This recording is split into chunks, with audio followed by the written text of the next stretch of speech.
Before I got to Tosa, I was homeless on the streets for several years. I was heavily addicted to heroin and meth and pretty much anything I could get my hands on. And when I say homeless on the street, I mean exactly that. Living behind a dumpster, sleeping in any place I could break into so I could stay warm, and, essentially not having anywhere to go, any purpose in life, and running from the law, committing crimes, doing unspeakable things just to support my habit and maintain that lifestyle. And I was lucky enough to get arrested for the, I don't even know, 7th or 8th time in a row and find out about the Other Side Academy. Welcome to Utah Stories. If you've been following our channel for a while, you know we've been covering things like the opioid epidemic, why there's so much drugs, fentanyl, meth on the streets of Salt Lake City, and why our homeless population continues to increase. And I think there are some simple solutions to these problems that a lot of our public leaders really overlook, but the best solutions are getting much more attention, which makes me very happy to have Jackie Tress on the program with us today. Thanks for joining me, Jackie. Yeah, thank you so much for having me. So you're with the Other Side Academy. You went through, just describe how you first got acquainted with the Academy and what your position is today. Yeah. So I'm actually a coach at the Other Side Village, which is the sister organization to the Other Side Academy. I'm an Academy graduate. So I went to the Academy in Denver. We have a campus there as well. And I was a 2.5-year student. I graduated and I elected to stay a third year as a master's student. And what that looks like is, essentially just giving back to the community and helping mentor people that are younger in the program. And I was offered a position to move here from Denver to be a coach for the village. That's awesome. Yeah. And what I every time the TOSA folks come in, I just have to wonder, like, you look so put together and like you could do anything. What was your life prior to the Academy like? Well, that was definitely not the case before the Academy. I can assure you that. Before I got to Tosa, I was homeless on the streets for several years. I was heavily addicted to heroin and meth and pretty much anything I could get my hands on. And when I say homeless on the street, I mean exactly that. Living behind a dumpster, sleeping in any place I could break into so I could stay warm, and, essentially not having anywhere to go, any purpose in life, and running from the law, committing crimes, doing unspeakable things just to support my habit and maintain that lifestyle. And I was lucky enough to get arrested for the, I don't even know, 7th or 8th time in a row and find out about the Other Side Academy. And all I knew was that it was a really long program and it was super intense. And that spoke to my soul because I knew if I was just in a 30 or 60-day program or in a sober living house, that wasn't going to be what I needed. I needed something completely involving whole person change because I had screwed my life up beyond repair at that point. So I was lucky enough to get accepted and make that commitment, and here I am today. So were you looking at multiple year prison sentences, or were you just really strung out on drugs? I was strung out on drugs pretty much my whole life. But at that point, once I became homeless on the street, it got to a point that I never imagined it could get to. And, if I continued in the pattern that I was on, I would either be in prison or be dead. And I think it's probably the latter. I knew that if I didn't get accepted to the Academy, I would be back out there on the street, and I probably wouldn't be alive talking to you right now. Yeah. And the thing that strikes me the most about your model as opposed to the other recovery models is the coaches, the people actually running the program have the lived experience. Yeah. They understand the mind, as David Droscher says, the mind of the addict, the mind of the criminal. And it's like, you guys get it. What is the mind, and I know this is a tough question to answer, but what does the mind of an addict look like? Like, how would you describe it when you are absolutely addicted to drugs and you're out on the streets? I would say completely desperate and willing to do anything and compromise my integrity, no matter what that looked like, to keep getting high and to keep in that addiction cycle. For me, it got to the point where I didn't care who you were, who I hurt, who I stole from.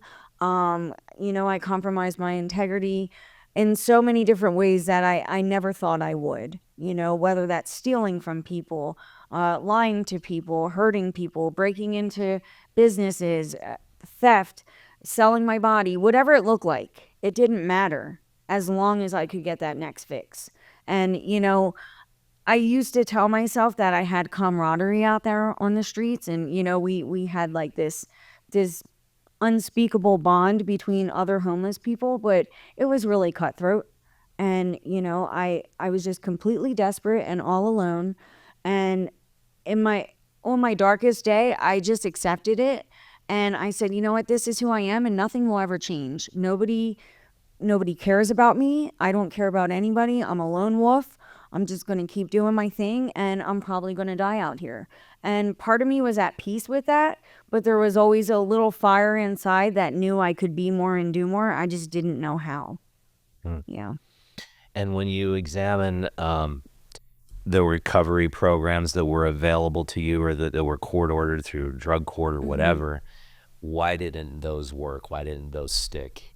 Well, the academy is the only treatment program I ever went to, but it was because I know the people that I was like friends with, or whatever you want to call them, acquaintances with on the street and in my past. And they were the people that were in sober living. They were in drug court. They were court ordered to different programs. And there was always this level of sneakiness, under everything. And people were getting away with smuggling drugs in there, getting high, having relationships with people when they should have been focusing on themselves. And there was just always this feeling of it being a joke. Like nobody was really serious about changing. It was just, I'm going to get through this program and I'm going to go right back to the same old thing. And, in the beginning of my journey of getting arrested and getting put back out on the street, getting arrested, going back out to the street, that appealed to me. I'm like, okay, yeah, that's fine. If I can skate by and get away with it and just continue with my lifestyle, that's cool. I'm cool with that. Until I got really tired and I'm like, I don't want any of that. I want something long term, something that's going to challenge me, because otherwise I'm just going to cheat my way through it. So it's like, I see these state leaders try to make decisions about how to best tackle our homeless crisis. We had a 27% increase in homelessness in Salt Lake City from 22 to 23. They want to try to get people out of homelessness as soon as possible, because it's clear that it's kind of like this easy trap to get stuck in. And I kept hearing that in my homeless interviews, that I just feel stuck and I just feel trapped, and nobody understands how hard it is out here. You have to use drugs just to survive. I mean, is that true? And why aren't any of those state programs working? So I would say I definitely believed that while I was out there, because I felt like it was a way to justify what I was doing. Nobody sees me. I feel unseen. I feel unheard. But at the same time, now that I'm on the other side of that lifestyle, I can look back and say, I was using it as an excuse. Part of me wanted to be a victim and say, nobody wants to help me. Nobody wants to help me. It's not my fault. I have to continue using because I don't know what else to do. And in those moments, I believed it wholeheartedly, but now I realize it for what it was. It was just an excuse for me to continue, because I didn't want to change. I didn't want to change. I didn't want to do the hard thing. I had so many people offer me, hey, go to this program, go to this shelter, get your life on track. And, I didn't want to do the work involved. I just wanted to keep doing what I was doing. I wasn't ready, Well, one thing I'm torn on, I honestly don't know what is the better approach. There are wonderful volunteer organizations out there. We've had people on this podcast, the Nomad Alliance, Unsheltered Utah, Mental Health America Utah. They give a lot of resources and make those resources available to people who are on the streets, who are the shelter resistant. And they provide it, the accommodations and the tents and the heating supplies and everything they need to survive out on the streets. Yeah. But at the same time, it's almost like they don't provide them a hard rock bottom. It's kind of like more of a cushy landing. And I think their compassion is amazing. But do you think what drug addicts need is a rock bottom? I needed a rock bottom. You know, I can't speak for everybody, but I needed a rock bottom because when I had people that were kind enough to stop and give me money when I was flying the sign, or to give me a tent, or to offer me a place to stay and shower for the night, I abused those privileges. You know, I would go trade the tent for drugs. I would come to your house and shower and steal your belongings and rifle through your medicine cabinet or whatever that looked like. You know, I wasn't having that rock bottom is what helped me change and realize, you know what? I need to do this for myself. You know, I can't expect somebody to do this for me. Because when people felt sorry for me and gave me a handout, it was just used in a negative way. And I used it to my advantage, you know? So what, I mean, so many people have this heart of compassion. They want to do something. They want to do something helpful to help this growing homeless population, these poor people on the streets. What is it that we can do to help them? I would say ultimately, you know, donate your time, or if you want to donate to local charities that are doing something to help people.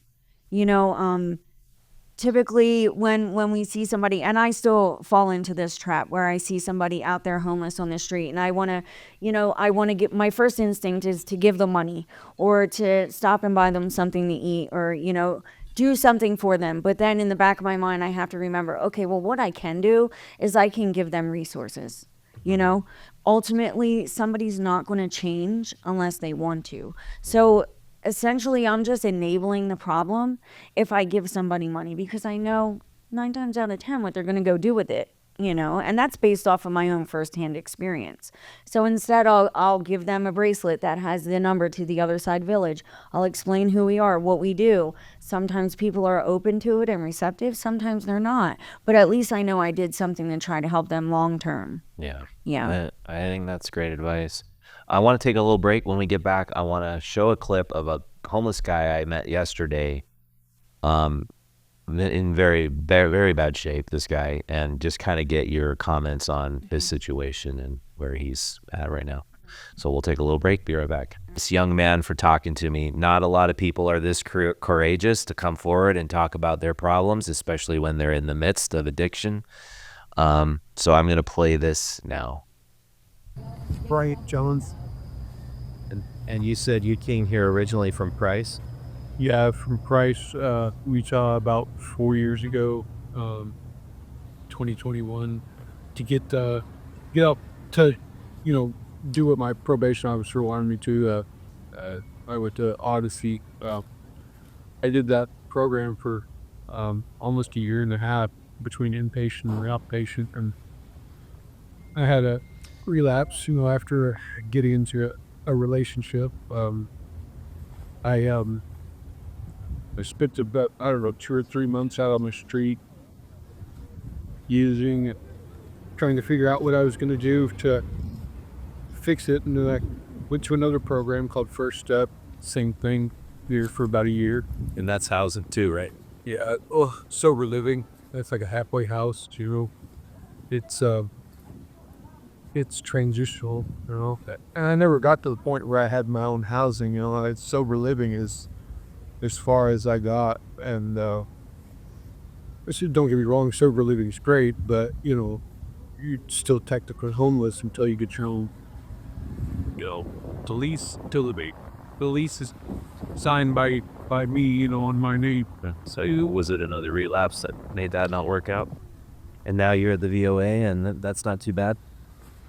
Yeah, as long as I, you know, I can't stay there forever. I've been in and out, back and forth for too long. It feels like for me anyway.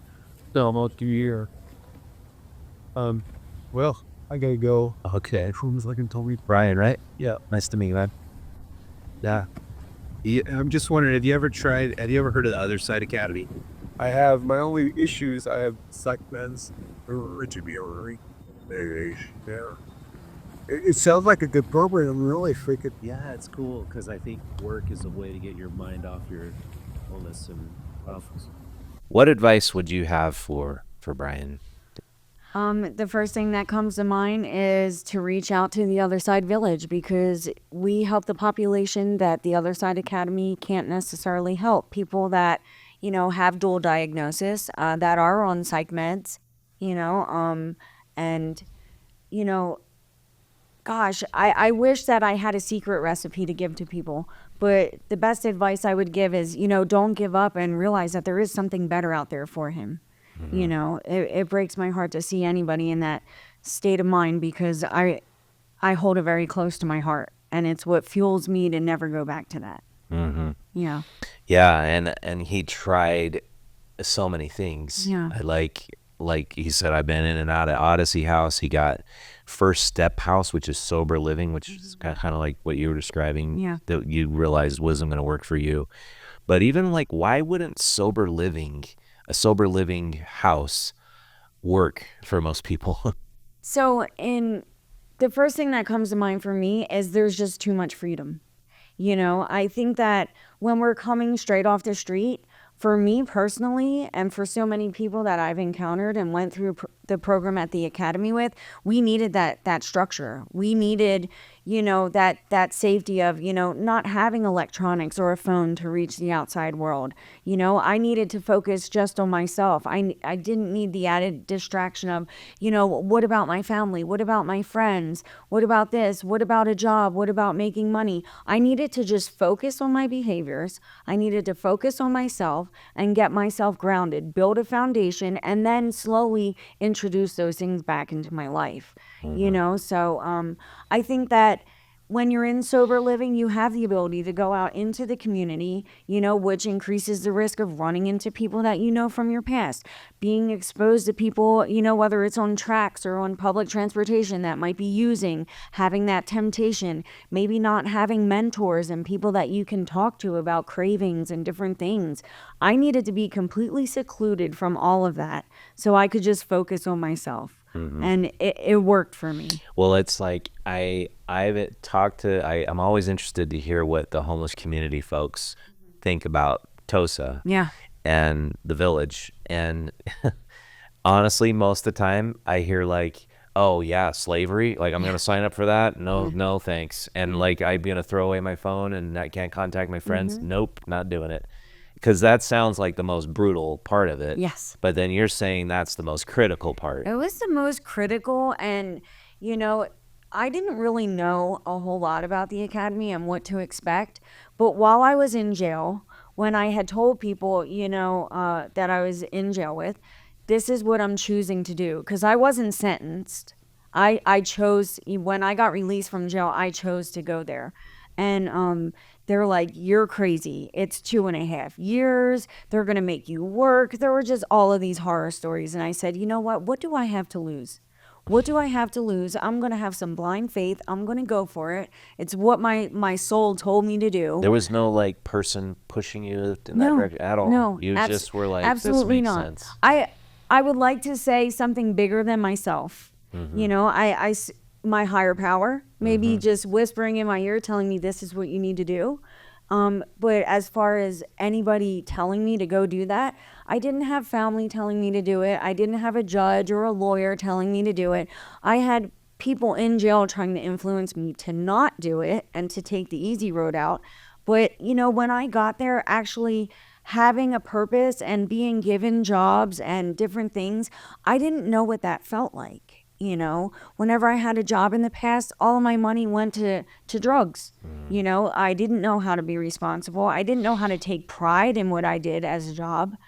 So learning those things, it built my character. It made me feel good about myself.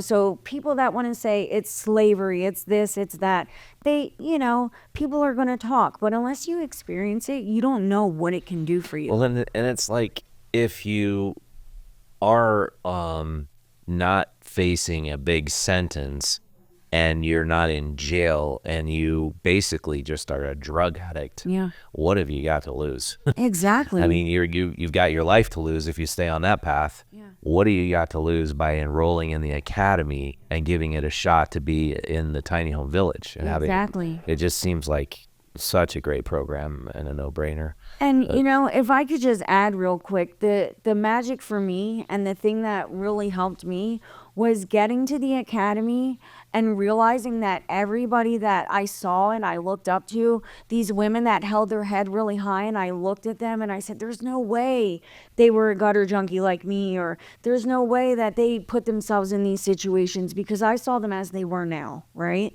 And I didn't know them from their past. But being able to look at them and say, I want to be like that, and having somebody to role model me, and to mentor me and to show me, hey, I was just like you, and if I can do it, you can do it. That was the magic component. It wasn't somebody reading out of a textbook and telling me, you're an addict and you'll always be an addict, and it's a disease and it's this and it's that. I knew that it was something I could overcome because the people around me were doing it. They had done it. And that's part of the cultural part that I think we're all really sensitive about, is calling it a disease. And I mean, I don't want to offend anybody who's attached to that idea that you have me a neither. disease. But it's kind of like a crutch, isn't it? Yes, Like yes. you can use that. Oh, I got a disease. For me personally, it was. Yeah. And it's like, I want to respect that, but if you have a disease, an incurable disease, you can't get better. Yeah. I mean, so you think it is a disease, but you can be cured from it. Is that your view of being an addict, or how do you see it?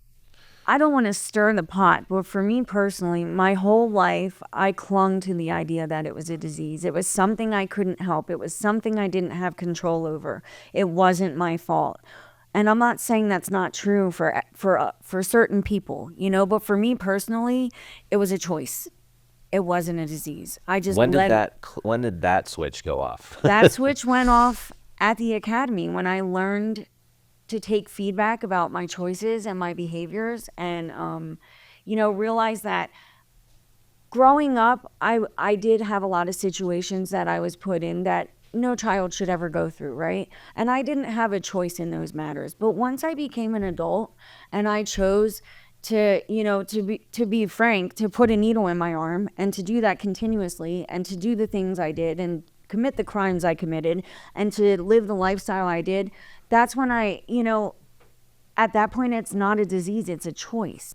I know trauma also is a major factor in people deciding to put that needle in their arm or to try drugs for the first time. What was it that led you down that path, and what was your childhood like? Well, so I had one sister growing up, and it was just me, my mom, and my sister, and my grandmom for a good chunk of my childhood. My dad was in and out of my life, and at one point my grandmom passed away, and we moved to Las Vegas, and that just... You sound like you have a bit of an Eastern accent. Where are you from? I'm from Jersey. Oh, nice. Yeah. I'm from South Jersey. I have a lot of cool friends from Jersey. So, the thing about that is, once my grandmom had passed away, I don't think my mom really knew how to take charge of me and my sister and to take charge of her life, because my grandmom and my mom had a very codependent relationship. So that just started us moving around back and forth, place to place. And, that led into my mom having, some relationships with men that were less than favorable. And, at a young age, I was exposed to drug use, and, I went through a lot of sexual and physical and emotional abuse. And, some things I look back on and I can't believe that I overcame that and I experienced it. And, a lot of my life I held resentments and held that against my mom, but I realized that she did the best she knew how. And how could I ever expect my daughter to forgive me for the situations I put her into if I couldn't forgive my mother? But, my childhood, we went to different schools, probably on a monthly basis, moved around. We were very unstable, very poor. And, You know, like I said, being exposed to drugs at a very young age, that just became the norm for me. You know, it was a way to numb myself. It was a way to be accepted by other people. And it just made me feel invincible and confident in areas that I wasn't.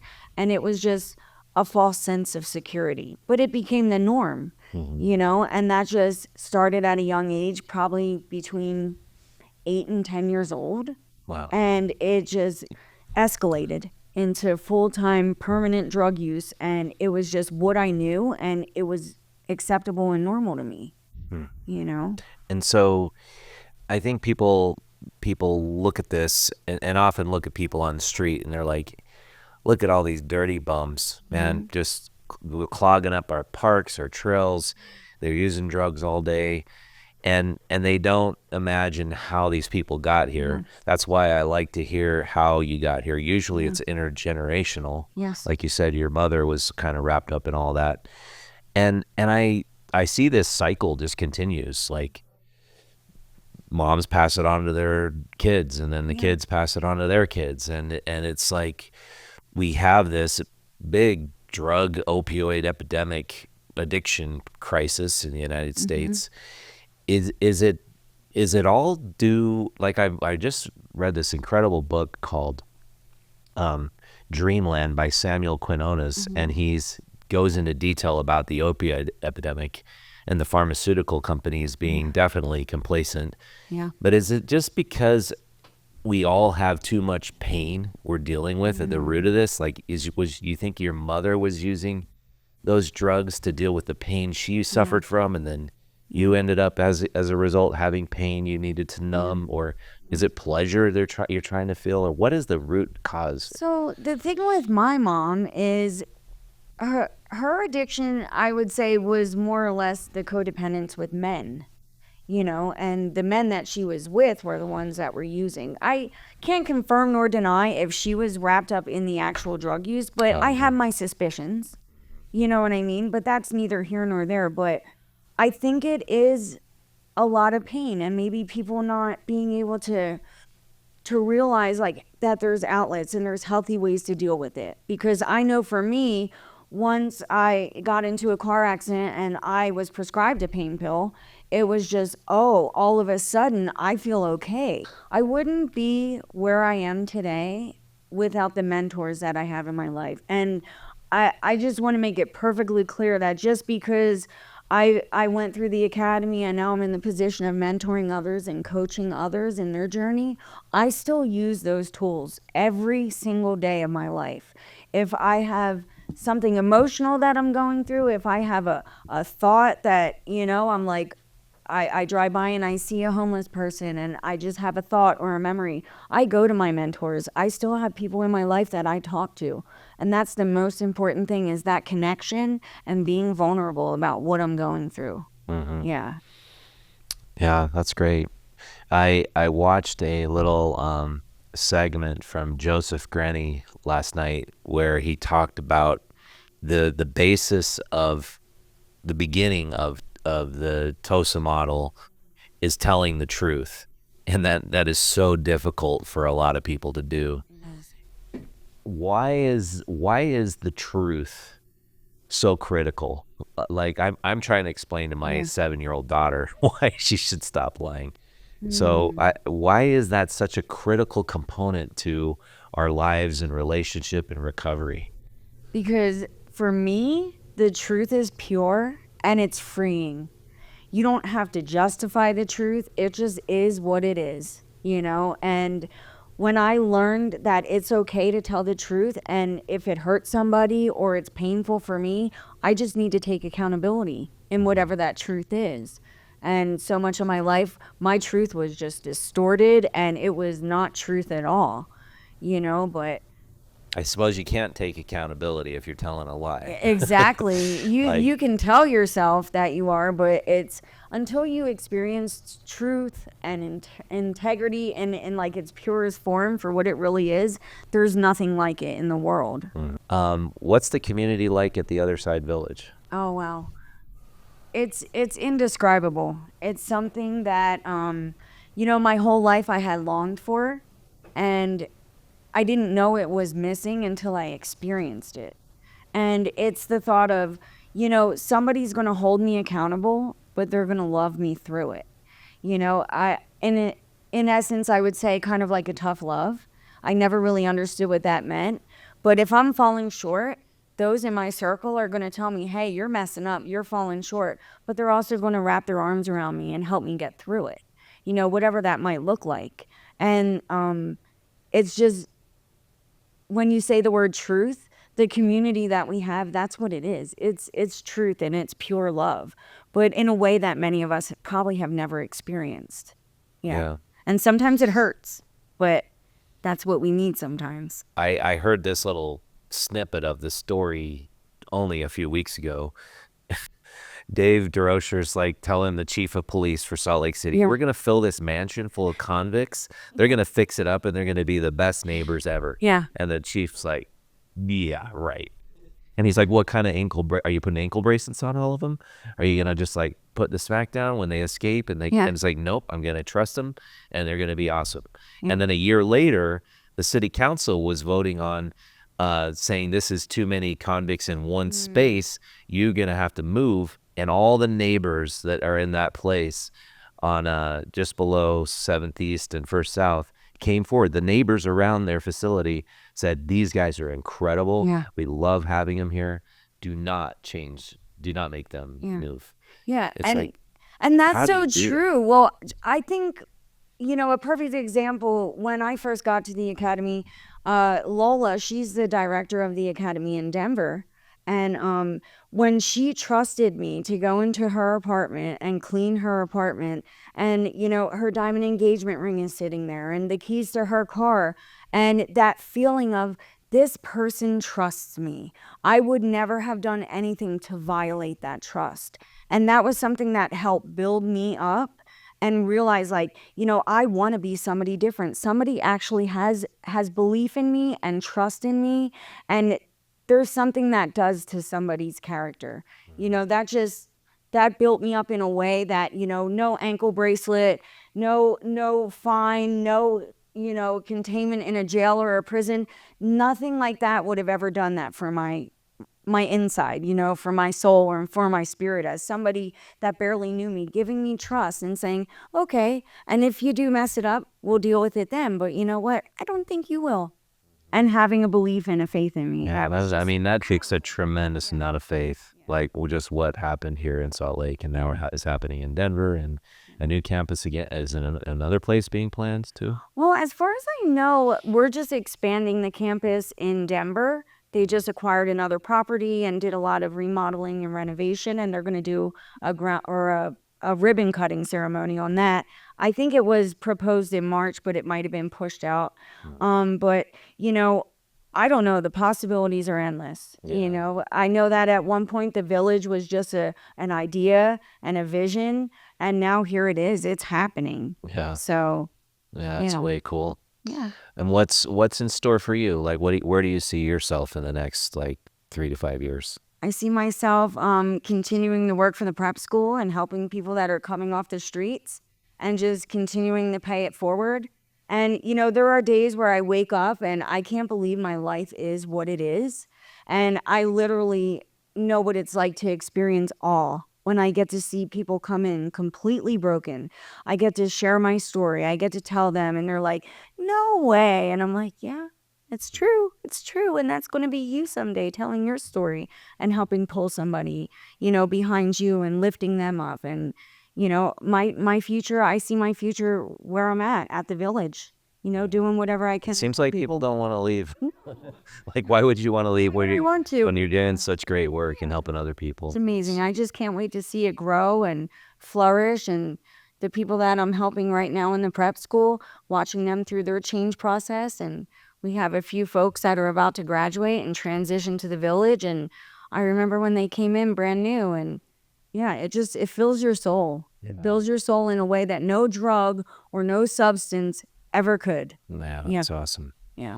Well, I saw the photo of Brian when he was first sitting on the bench, and I didn't think that was him. I said, oh, take that out of the reel. That's not him. And then Aisha's like, no, that's him. And I'm like, that can't be him, because he looks like 20 years older. Yeah. And he looks like this young, vibrant guy. And when he came into Tosa, he looked like this old, decrepit, like, man. And it's just crazy, these transformations. Like, I think really most people do not believe this could be possible. And so I think it's awesome. And thank you so much for coming in today, Jackie. I appreciate you. Thank you so much. Yeah, great to meet you. Yeah. If you want to support our program, go visit utahstories.com and consider being a subscriber to our website. Thanks for watching.